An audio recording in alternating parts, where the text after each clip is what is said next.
Okusookera ddala njagala mbeetondera okubanga ate mbazzanga emabega mu stories ezimu naye nga kyembeera njagala tubeere nga tuli ku pace emu ffenna tubeere nga tutegedde ate nga tunyonyose ekigenda mu maaso mu ggwanga lyettu Uganda. Kansubire nti muli bulungi yonna gye musinzira okubanga ate mugyekumiddeko kufifijje kwoli ate nga ngamba nti okola kyamaanyi nnyo nnyini ddala. Mu ddakiika eno ngera kubanga ntandika n'amawulire agagenda mu maaso mu ggwanga lyettu Uganda, then oluvannyuma mbeere nga ate mbongerayo mawulire amalalala. Ye omukulu Robert Kyagulanyi Ssentamu tunajjukira bulungi nti ono yajjayo omusango gwe era nga yasooka kubalabula singa bagaana obujulizi bwe yali alese omulundi omulala okubanga babwongera mu musango guno wakubanga agujjayo abeere nga aguzza mu kkooti y'abantu ekintu kye yakola. Wabula by the time we yakikolera omukulu amanyiddwa nga Mabirizi Male era nga naye lawyer mulambirira yali already yawaayo okuwaaba kwe oba okusaba kwe okw'omukulu ono amanyiddwa nga Alfonso Owiny Dollo ate nga era munnamateeka mulambirira y'omu ku abo ab'enkomeredde abeere nga ava mu musango gw'omukulu Robert Kyagulanyi Ssentamu. Olunaku lw'eggulo omukulu ono yavuddeyo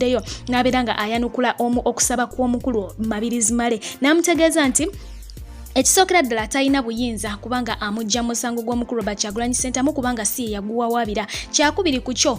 omukulu Mabirizi teyesimbangawo okubeere okuvuganya ku ntebe ey'obukulembeze bwa president. So byonna ebyo bye yali agamba nti ave mu musango guno yali agezaako kubanga palapalanya naye nga talina wadde kakwota k'obuyinza okubanga amugoba mu musango. Olunaku olwaleero omukyalo ono amanyiddwa nga Esther Kisaache era nga naye y'omu ku balamuzi b'omu kkooti ensukkulumu ey'eggwanga lyattu Uganda naye awadde ensala ye era ng'ono okusookera ddala ategeezezza bannayuganda nti ye ayagala baddemu okulonda baddemu balonda ebya Museveni bagamba nti yawangula yetabikiriza ayagala baddemu balonda olw'ensonga nti ebyagenda mu maaso okubanga biva mu kalulu tebyali bya bwenkanya byonna byali bya bukusa era nga bimenya mateeka. Okwo nno nayongerako okutegeeza bannayuganda nti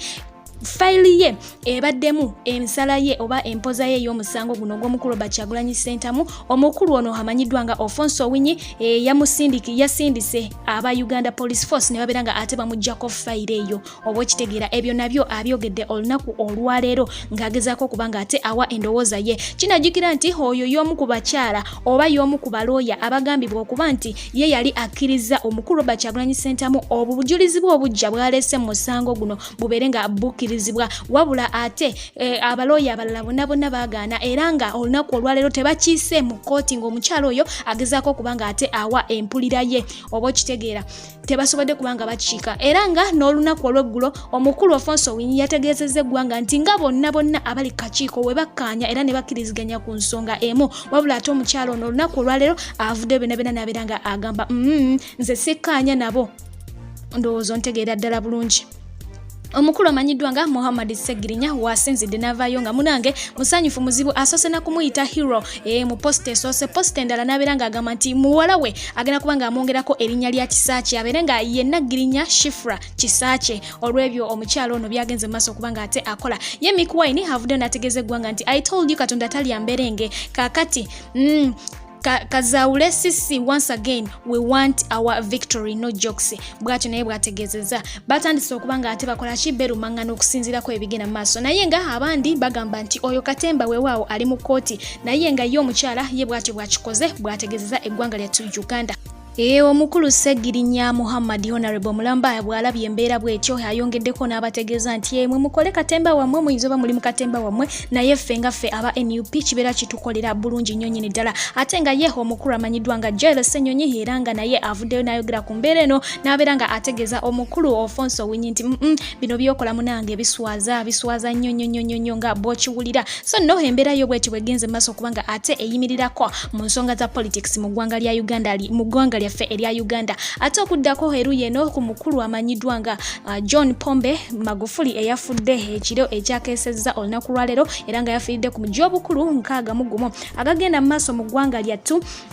Kigambibwa nti omumyuka we era nga tabadde mulala bwe ngamba omumyuka mbeera ntegeeza vice president tabadde mulala abadde mukyala we amanyiddwa nga Samia Sulubu Hassan yagenda okubanga ate amuddira mu bigere. Kinajjukira nti omukulu oyo yatuula mu ntebe oba yali akaluko bwa president omulundi omulala mu mwaka gwa 2020 ogwo gwe twakavaamu mu mwezi ogwa November naye nga okusinziira ku ssemateeka wa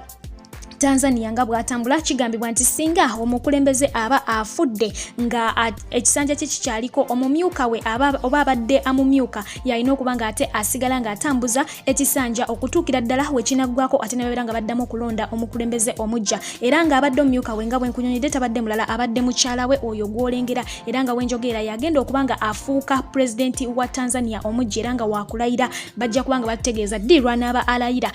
ate nga kigambibwa nti ono yagenda okuba nga ye mukyala asookedde ddala okubeera pulezidenti mu ggwanga lya Tanzania wabula nga si ye yokka wabula mu mawanga gonna ag'ebuvanjuba gayite aga East Africa ye mukyala agenda okuba nga asookedde ddala okubeera pulezidenti. Jjukira nti abakyala bangi bazze beetabanga mu byobufuzi bino ne bagezaako okwesimbawo ku ntebe ey'obwa pulezidenti ne wane Uganda tuzze tukiraba naye nga tebayitamu bazze nga balemerwa. So kati ono ye agenda kufuuka mukulembeze nga talondeddwa weewaawo naye nga ekisanja kyakubanga ate kiggwako mu mwaka gwa 2025 era we bajja okubanga balonda pulezidenti omujja. Tetumanyi oba omukyalo ono alikomawo ne yeesimbawo oba alikivaamu awo tuliraba ebirijja mu maaso naye nga embeera sofa bwetyo bweyimiridde mu ggwanga erya Tanzania. Amawulire amalala gagamba nti omukulu ono yafudde corona. Ffenna tukimanyi bulungi nti ono y'omu ku bakulembeze ba Africa ababadde bawakanya corona okuba nti gyali oba wadde era nga abasinga obungi bagamba nti yabadde mu ddwaliro nga awerennemba n'ekirwadde kino ekya corona naye ye mukyala we okusinziira ku ngeri gy'ayogeddemu agamba nti omwami we abadde alina ekirwadde eky'omutima era nga kyekibadde kimutawaanya ebbanga lyonna era nga yafunamu hatatakaawo eyamuviirako kubanga ate addusibwa mu ddwaliro gy'abadde ajjanjabibwa okutuusa wassizza omuka ogw'enkomerero. Byonna we bityo bisobodde okuba nga bigenda mu ggwanga eryo erya Tanzania naye nga bangi bakungubagidde omukulu oyo era nga bamukungubagidde mwe muli omukulembeze wa Kenya amanyiddwa nga Uhuru Kenyatta era ngono avuddeyo n'abeera nga alangira ennaku 7 giyite wiiki namba mu ggwanga lyattu erya Kenya nga bagezaako kuba nga ate bakungubagira mukwano gwe munywanyi we amanyiddwa nga Magufuli bagenda kuba nga bamala ennaku 7 nambirira ye owa Uganda tanaba kuba nga alangirira kukungubagira we kuyimiridde naye nga atuusizza obubaka bwe okulaga okunyolako era bwatyo n'abeera nga asusuuta omugenzi nti abadde musajja mukozi nnyo ateebalirira okugezaako kuba nga ate alwanirira ensi zino eza East Africa n'okubaako ebyamaanyi byazikolera obwebaka omukulu oyo amanyiddwa nga Yoweri Kaguta Museveni bwalekedde omugenzi Magufuli amuwadde credit nti abadde teyeebalirira wabula nga agezaako kubanga akolerera nnyo ensi eza East Africa. Nga bwenkugambye bangi abavuddeyo kubanga ate bakungubagira omukulu ono naye ye omukulu Jero Ssenyonyi obubaka bwe badde bwanjawulo nnyo kwe kusalawo mbere nga ate mbugabanako nammwe agambye nti eventually we all return to our maker. Let's live knowing we are mortal and that one day we shall be no more. The legacy we leave behind especially as leaders is important, so serve our countries diligently and treat our people right because one day we shall be no more. Goodbye Magufuli. Bwati bwagezi zaako kubanga ate ategeeza eggwanga nti munange ew'omutonzi ffenna gye tukola ki ffenna gye tudda so tubeerewo nga tukimanyi nti tulina okuba nga tufa tetujja kubeera ku nsi kuno paka okitegeera naye ebyo bye tukoze oba omukulu gwe tulese emabega naddala ffe nga abakulembeze tuleke ng'omukululo omulungi nti n'abaliddawo babeere nga ate batwenyumirizaamu kwegamba tugezeeko kubanga tuyisa abantu bano be tusaavinga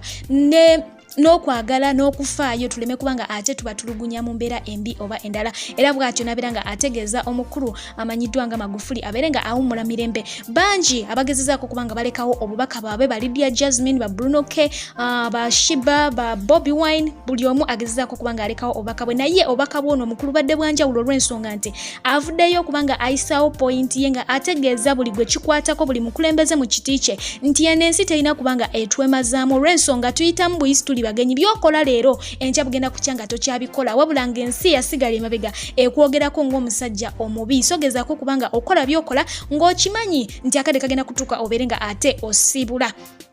Kakati mu mawulire gaffe amalala waliwo abayizi abagambibwa okuba nti munange babadde ba senior ey'okuna era nga babadde b'okusomero erimanyiddwa nga St Joseph's College Laibi bwe batyo mbu baavuddeyo ne babeera nga bagenda ku Bright Valley Girls School bwe batyo nga basalinkiriza kiro mu matumbi. Kakati bo bano abakuuma ekiro abayizi bano kigambibwa nti babadde bawera ddala omuwendo gw'abaana 10 bano abakuuma ekiro bwe babalabe nga basalinkiriza tebamaze ne bakuba amasasi mu baana bano era nga kigambibwa nti babiri bafiriddewo ate nga omu ye agenze biwalattaka n'atwalibwa mu ddwaliro ate nga abasatu batwalibwa ku poliisi ate nga abana bo baddizibwayo ku ssomero lyabwe gye baavudde. Saategedde ensonga lwaki babadde basalinkiriza okugenda ku ssomero eddala naye nga ngenda kulekera wano eno obubaka oba oluyimba lwa mwana mulenzi amanyiddwa nga Rayvanny bwasobodde okubanga ate ayimbira pulezidenti we. Jjukira nti bangi bwe baffe ebiseera ebisinga naddala abantu bano abanene abayimbi bava ne babeera nga bakola ennyimba. Twalaba wano omukulu amanyiddwa nga Pastor Yiga bwe yafa bagunda abakyala bavaayo abali nga mu revival band ne bamukolera obuyimba obumusiibula nga bagezaako okumusiima obulungi bwe. Kakati no ne mwana mulenzi Rayvanny bw'atyo avuddeyo olunaku olwali n'abeera nga ayimba akayimba ak'ennaku ng'akayimbira omugenzi afudde. Kinajjukira nti ne mwana mulenzi amanyiddwa nga Harmonize yayimba omukulu ono nga tannafa n'amuyimbira akayimba akamusuusuuta kwegamba nga kaviira ddala ku ntobo y'omutima. Va mu bino bya naawe okitegedde tukoonako naawe ng'ebyo bivuddemu birimu n'ensimbi naye waliwo buno obuyimba nga kava ku ntobo ya mutima gw'omuntu. Kakati mwana mulenzi oyo ke kayimba kasodde okubanga ate alekera omukulu ono. Munzikirize mbere nga nkabalekera atakuumira mpeera bankuumire nkomawo temwebaka.